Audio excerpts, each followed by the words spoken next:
It seems that the ministry of discipleship, that call to walk in the footsteps of Jesus, does not suit everyone.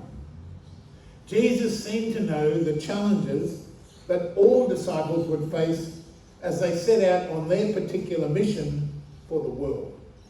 And they would not be easy challenges. To be a disciple of Jesus Christ, especially at that time in the history of our Christian movement, as these early disciples set out to follow in the footsteps and speak the words that would bring God's kingdom to birth, they would be confronted by all sorts of persecutions. But if they remained faithful in all of this, their endurance would win them their lives. So that was the promise Jesus had made to his early disciples. But if they did choose to accept the call and the ministry of discipleship, they would indeed be in strife from the world around them. Men will seize you, Jesus said to his followers. You will be brought before Jewish religious authorities, before kings and governors, because of my name. Because of what you choose to do and to say to the world will be against you, and that will be the very challenge of what it means to be a disciple of Jesus Christ at that time, because of my name. This was the very challenge that perhaps Jesus himself would face as he was arrested at the end of his time in the world. He would be imprisoned, he would be scourged, and finally he would be put to death. Such was the future for any and all who chose to walk in the footsteps of this man Jesus, who himself had chosen to act. So Jesus may have known what was ahead for himself, and yet he still chose to walk the walk and talk the talk. And the world was indeed against him for this mission of love and suffering that he had chosen to undertake in his life. Then he said, if you follow me, you will no doubt face the same challenges in your own lives and in your ministry for the world. Yet in spite of this prediction of what was to come for them, so many of his disciples chose to continue in their lives and in their ministry. Today, we know the outcomes of so many. Peter and Paul, both executed in Rome. Stephen, stoned to death. James, executed by the Roman authorities, and so many others who would be condemned by the world authorities at that time. Yet still they chose discipleship and ministry. They chose to walk the walk and talk the talk to all who would come to listen to them. And to all who did come to listen, they too would then accept the challenge of discipleship in spite of the risks to their lives. And so that never-ending story of God's kingdom would continue to unfold. Perhaps because of this decision that these ordinary people had made, the message of God's kingdom of love would continue to grow, and it would continue to change the world of that time.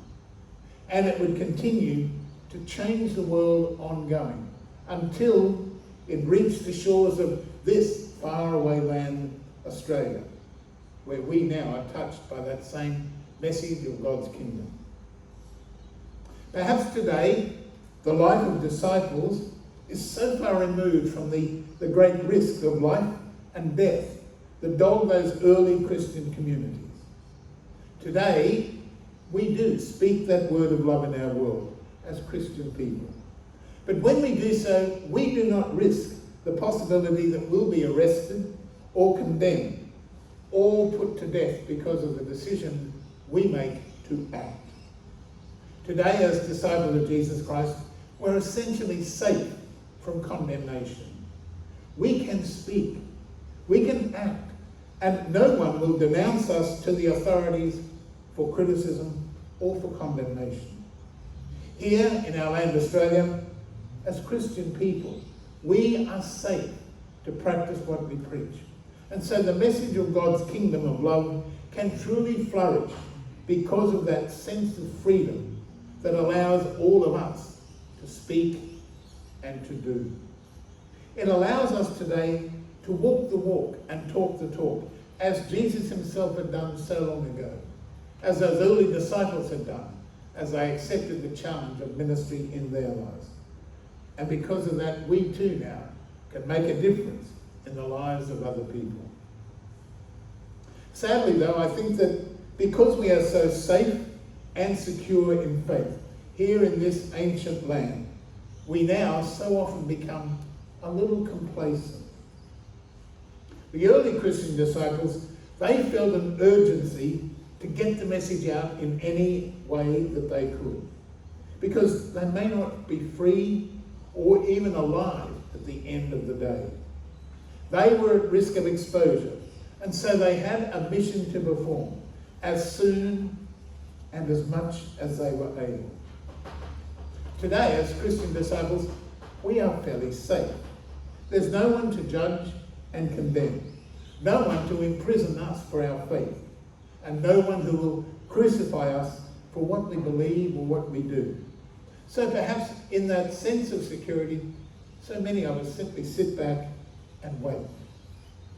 There are many today who wait for someone else to step forward, who wait for someone else to act in the kingdom of God. And perhaps that is fine, because there have been thousands who would indeed follow Jesus in his life and his ministry right up until the end. And when he was arrested and when he died, these people who walked with him, they simply disappeared back into the anonymity of their society. But there have been others, people who would choose to act.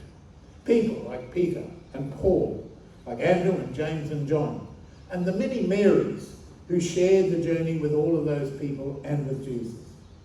And by their lives, they chose to act. Their lives, their mission, and perhaps their very martyrdom in some cases, has made all the difference. Perhaps it is time for us to walk the walk and talk the talk. To walk in the footsteps of those early disciples who proclaimed the kingdom to the world in which they live. Perhaps it is time for us, as the disciples of Christ, to do the same in our world today.